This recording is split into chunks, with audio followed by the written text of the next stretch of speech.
Konnichiwa, salam lebah bekerja. Video kali ini membahas tentang kehidupan di Jepang. Wih, Konnichiwa, perkenalan diri dulu singkat lah. Masuk ke sini suara besar. Iya. Apa? Maksudnya perkenalan diri dulu, nama siapa, dari mana, sudah berapa lama di Jepang? Halo, konbanwa minasan. Salam kenal. Halika, Tomoshimasu. Asal dari Indonesia, Indonya di mana sih jauh? di Goa, Sulawesi Selatan. Berapa lama di Makassar. Jepang? Di Jepang baru Baru. baru sekitar 6 tahun. 6 tahun sih. Tapi maksudku apa yang membuatmu kayak bisa bertahan lama di Jepang selama 6 tahun? Menurutku 6 tahun tuh udah termasuk panjang banget ya menurutku pribadi, karena aku baru 2 tahun. Jadi apa yang membuatmu kayak sampai bisa bertahan 6 tahun di Jepang? Apa yang bisa buat sampai 6 tahun di Jepang? Kayak ada hal Ada hal, ada banyak sih sebenarnya, cuman kayak lebih apa ya, dapat kehidupan yang lebih ternyata menyenangkan, tidak ya, menyenangkan sih menurutku di Jepang dibanding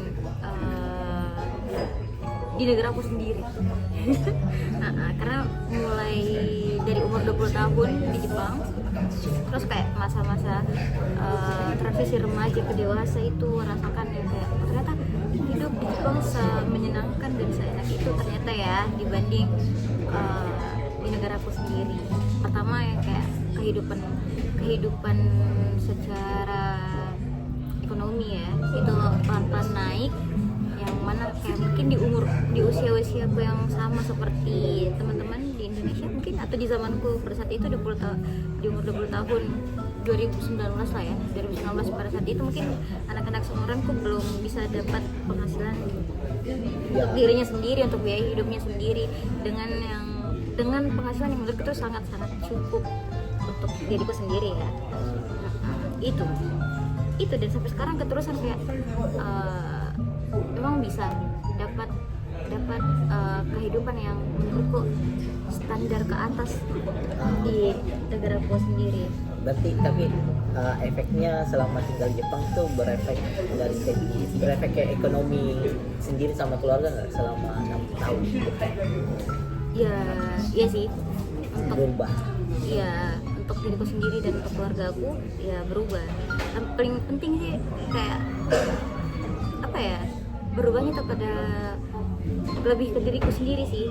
Berubahnya tuh kayak 180 derajat juga bisa dibilang iya, karena dari situ bisa tak wujudkan mimpi-mimpiku yang ada di yang kumimpikan di umur belasan tahun dulu Kayak begitu. bagaimana itu, kayak jalan atau mau beli barang apa wujud atau kemana bisa dicapai? Mau beli barang bisa, mau beli tiket pesawat bisa, mau umroh bisa. Istilahnya kayak apa nih, mimpi-mimpi yang mungkin di umur yang kayak waktu 11-12 tahun aku pikir kayak bisa tidak ya nanti umroh begitu. Itu ya contoh lah ya, nanti umroh tapi pakai hasil kerja sendiri. Iya, dan ternyata alhamdulillah bisa di tahun lalu gitu. Bisa tidak ya kasih umroh orang tua, bisa gitu, daftar pendidikan orang tua bisa tidak ya gitu. Ini bang. Kayak sekecil yang kayak mungkin pencapaian duniawi lah ya gitu, tapi sebenarnya seimbang sih juga untuk dibilang oh ini untuk ibadahnya ada, untuk duniawinya ada gitu. Kayak sekarang bisa beli tanah untuk masa depan sendiri begitu kan bisa, dan ada kayak gitu. Dan di kurasa di Jepang juga bisa kutemukan bahwasanya saya melanjutkan pendidikanku, dan itu bisa. Wah, rencana bakal tinggal di Jepang berapa lama lagi? Aduh, Kira-kira ada rencana kebayang nggak, atau mau tinggal selamanya di Jepang? selamanya sih belum kepikiran selamanya sih, cuman lagi ada target untuk dapat permanent visa dulu. Dapat permanen visa. Habis itu setelah itu baru dipikir selanjutnya bagaimana. Makanya step by step, mungkin setelah lulus ini setelah wisuda kerja dulu sebagai bisa kaibo, mungkin setelahnya itu baru berpikir untuk menunjukkan visa permanen maybe. Walaupun tidak permanen sih menurutku aman-aman saja sih, karena saya dapat mungkin pegangan untuk bisa masuk ke Jepang kembali dengan mudah. Bisa pulang pergi begitu ya? Iya, betul.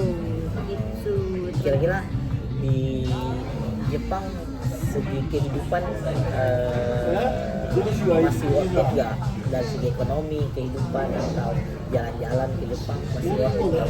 Kan sekarang banyak isunya tuh yang kayak harga visa naik, harga barang kehidupan naik, pemerintah juga lagi gencarnya yang kayak berbenah dari segi imigrasi gitu. Menurutmu kayak masih worth it nggak untuk para orang lain berjuang dari di Indonesia untuk ke Jepang? Menurutku sih worth it ya, apalagi kayak orang-orang yang kayak kita masih di awal 20-an. Ya bukan cuma untuk di awal 20-an sih, tapi kabil khususnya lah ya untuk anak-anak yang kayak di awal 20-an untuk coba mau merantau keluar. Menurutku Jepang itu sudah negara yang paling aman untuk dicoba merantau, karena dari segi keamanan lah ya, apalagi kan juga kita perempuan gitu. Jepang selagi masih di pribuminya mereka, insya Allah itu masih aman, walaupun tidak semua ya, tapi ada juga orang yang di bawah lah itu kayak melakukan kejahatan, tapi tidak semua, lebih banyak yang masih aman gitu menurutku. Dan dari segi pemerintahan sih menurutku itu juga belum ketuk palu ya 100% gitu, belum ketuk palu 100% bahwasanya itu sudah fix apa belum. Nah selagi masih belum ya why not untuk dicoba gitu. Terus negara yang paling apa ya possible sekali lah ya untuk dibilang mudah gitu untuk setauku dibanding negara lain ya, Jepang itu masih kayak agak luas lah peluangnya, agak besar lah peluangnya untuk ke Jepang. Yang susah ke Jepang itu cuma karena bahasanya doang. Ya betul. Kalau misal bisa bahasanya mah oke aja ya. Itu. Nah makanya kayak menurutku sebagai betul loncatan ya mungkin karena kan mungkin orang-orang juga banyak yang kayak sekarang ke Jerman, ke Aussie, ke ini. Tapi ada juga sih orang yang mungkin langsung ke Aussie, langsung ke Jerman. Tapi untuk modal yang menurutku paling minim itu menurutku Jepang tidak sih? Iya ya, setuju. Iya tidak sih. Menurutku dengan modal yang kalau kita mau ke luar negeri, coba cari jalan, Jepang lah di antara semua negara itu, Jepang lah yang paling paling mudah dan paling murah untuk dicoba. Jadi kan betul kita ke negara-negara selanjutnya, karena saya banyak di negara-negara yang bisa teman-teman pilih, tapi kenapa tidak kalian coba ke Jepang dulu untuk upgrade skill untuk dicoba ke negara-negara selanjutnya. Kayak misalkan kita masuk pengolahan makanan di Jepang, nanti kita coba ke Aussie untuk WHV, masuk ke resto, kan tidak kemungkinan nanti pas di Aussie kalian disponsori dengan si pemilik restonya itu karena punya skill di Jepang gitu. Simpelnya kayak misal apa yang orang-orang yang lagi berjuang di Indonesia yang mereka harus lakuin untuk kalau misal mau ke Jepang atau dari kan aku juga pernah ditanya sama temanku yang dari beberapa negara, gimana Jepang worth it untuk kerja, untuk kehidupannya, kira-kira apa yang mesti mereka persiapkan untuk kerja atau tinggal di Jepang. Ini secara general aja. General ya, oke. Menurutku apa yang pertama bahasa. Paling pertama bahasa, karena untuk bisa survive, bertahan hidup di Jepang, menurutku itu idealnya tidak bukan itu bahasa. Karena mau se kredit apapun kehidupan di Jepang, kayak sesulit apapun itu, kalau kita bisa komunikasi, ada semua jalannya.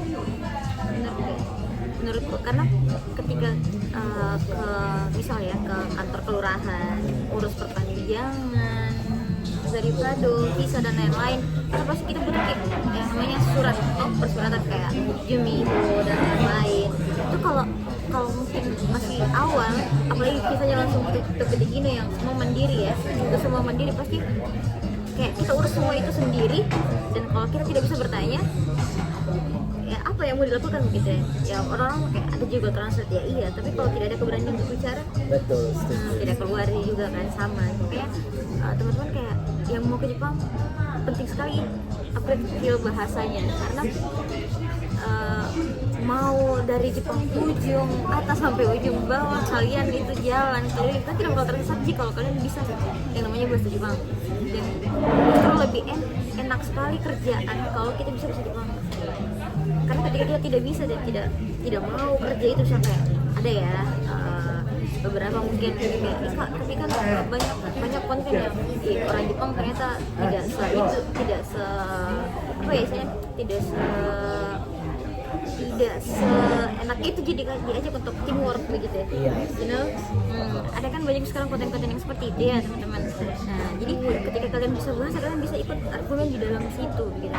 Loh, kok perasaan tadi seperti ini, kok sekarang begini? Iya, Misalnya, kata bahasa sih. iya, kan harusnya ada orang yang menganggap sepele Kigai Kokujin atau orang asing begitu, karena dia bilang oh nggak bisa juga bahasa Jepang, oh dia tidak bisa bahasa Jepang, jadinya kita lempar nih ke dia kesalahannya begitu. Kerjaan yang berat dikasih tulisan. Iya, ketika kalian bisa bahasa Jepang itu, kalian mungkin akan setara sih dengan orang Jepang pada umumnya begitu, karena ya ketika ada kesalahan kalian bisa lapor itu, ketika ada kendala kalian bisa lapor itu begitu, dan ketika ada apa ya sebesar kecelakaan atau apa di tempat kerja kan, hal-hal yang tidak diinginkan itu bisa disampaikan dengan maksud yang baik begitu, dan tersampaikan ke orang yang kita sampaikan itu.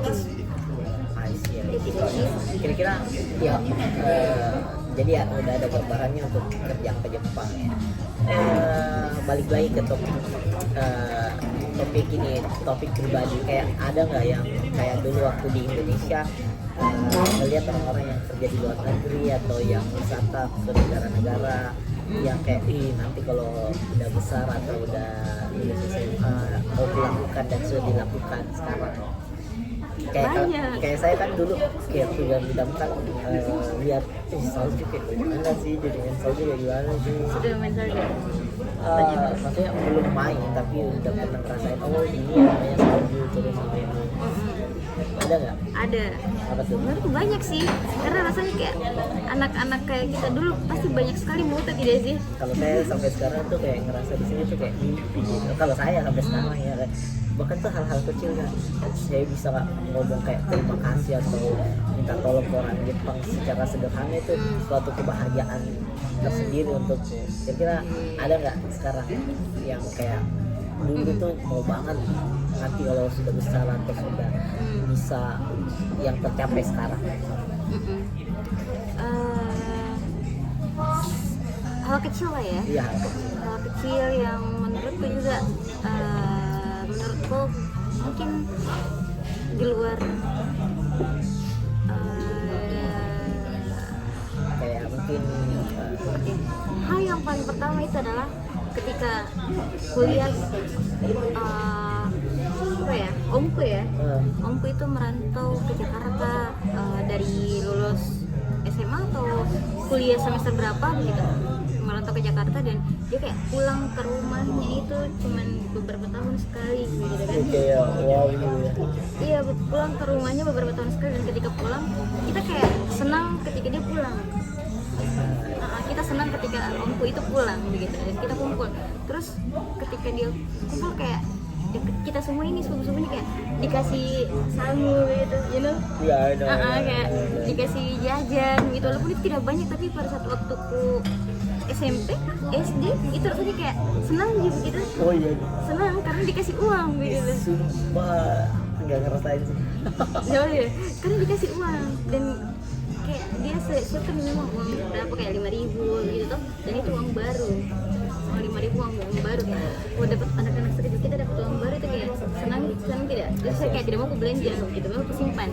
Nah, hal yang kayak begitu juga yang ketika pulang tidak pulang sih, tapi ketika pulang pasti kayak menukar uang di bank, toh suruh mama menukar uang di bank, uang yang ya 5.000, 10.000 yang baru, yang jadi itu yang aku bagi-bagi ke nggak ada sih buku juga sebanyak itu. Iya, tapi di dekat-dekat rumah, anak-anak kecil yang dekat-dekat rumah atau santrinya ayahku. Kayak 10.000 satu orang kan itu sudah lumayan senang gitu lah, orang-orang kayak di seumuran itu banyak gitu. Walaupun mungkin menurut saya itu sedikit gitu, tapi itu kayak bagi kebahagiaan untuk orang-orang gitu. Itu sih ya kecil menurut kayak ya kecil, tapi mungkin bagi orang itu bisa jadi motivasi kayak ketika orang kerja besar bisa berbagi. Itu sih bisa berbaginya itu yang menyenangkan. iya yang highlight begitu, kayak ternyata orang senangnya ketika terima sesuatu dari orang lain gitu. Sama kayak gitu. Saya belum melakukan tapi kayaknya mau banget gitu. Sumpah nanti kalau balik cerita. Sumpah semua belum pernah, nggak kepikiran sampai ke situ yang kayak padahal aku punya juga kayak dulu waktu aku dikasih kayak gitu juga tuh seneng banget sumpah. Tapi kok waktu aku pulang nggak kepikiran itu sumpah. Itu sih sama masih ada sih kayak ketika kan orang rumah itu kan sering sekali makan buah tuh, sering sekali makan buah. Dan dulu tuh mamaku sama ayahku selalu belikan kita buah, dan buah kesukaan kita adalah buah pir dan anggur. Buah pir dan anggur. Nah terus semenjak di Jepang kan kayak susah nih ya, mungkin mamaku ada waktu untuk keluar beli secara sengaja untuk beli itu, dan ada nih lah mungkin yang kayak ada Grab apa segala macam banyak gitu. Jadi pesan kak waktu itu buah by online, dan itu aku lakukan rutin hampir tiap bulan untuk kayak kirim buah ke rumah. Jadi kayak orang rumahku tidak usah keluar. Saya kayak ada juga memang budget untuk beli buah ke orang rumah gitu. Entah kayak apel, jeruk, kayak buah apa lagi yang ada. Itu yang kayak orang rumahku, ayahku secara ini ya, orang tua tak secara tidak langsung kayak masih merasa diperhatikan dengan anaknya walaupun dia jauh gitu. Jadi kayak walaupun jauh dia selalu dari orang tua, tapi merasa kayak anakku masih perhatikan saya dengan kirimkan saya buah tiap bulan. Bukan cuma kayak kadang kan uang biasa aja dikasih kayak merasa cukup gitu loh, tapi sebenarnya kayak kalau uang kan merasa kayak biasa sekali jadi tidak sih dikasih uang, tapi coba dia perhatian kecil kasih ke orang rumah gitu. Secara tidak langsung kayak masih disupport di kita, dan begitupun kita sebaliknya masih tetap dapat support juga dari mereka. Kayak kepikiran juga dah. Iya. Tapi nggak tahu apa ya. Nanti lah aku pikirin dulu. Itu kecil. Tapi tetap mengirim uang ke selain itu. Jarang. 3 tahun di awal itu semua pikiran ke orang rumah. Sekarang sudah fokus ke diri sendiri. Setelah itu baru kayak menabung untuk diri sendiri. Sekarang karena Gapko mengirim, tapi ya paling 2 bulan sekali, atau kayak ada kebutuhan apa mereka kayak ada lagi ini butuh ini, tapi mereka tidak minta Ji, cuma kayak oke ini ada tambahan atau gitu. Jadi tetap Ji ada buat orang-orang rumah. Oke guys, itu aja. Jadi Tiba-tiba itu saja. menyenangkan itu di Jepang guys. Jadi bagi yang mau ke Jepang silahkan berjuang, cari jalannya sendiri. Ke Jepang itu jalannya banyak banget.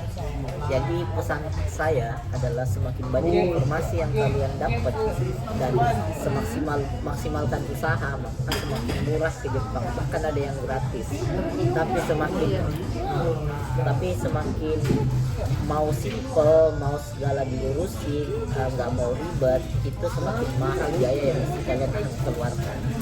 Jadi itu yang saya punya banyak beberapa teman yang bahkan hampir gratis, walaupun tetap ada pembayaran ya kayak misalnya bayar paspor dan sebagainya. Cuman mostly yang mereka bayar tuh murah banget gitu, bahkan hitungannya gratis lah menurutku pribadi, karena itu untuk diri sendiri aja. Oke, see you next video. Mata nih, bye bye. Oke, push. Jadi kayak begitu deh sampai orang tua. Push. Bukan itu dong, Bang. Foto dulu.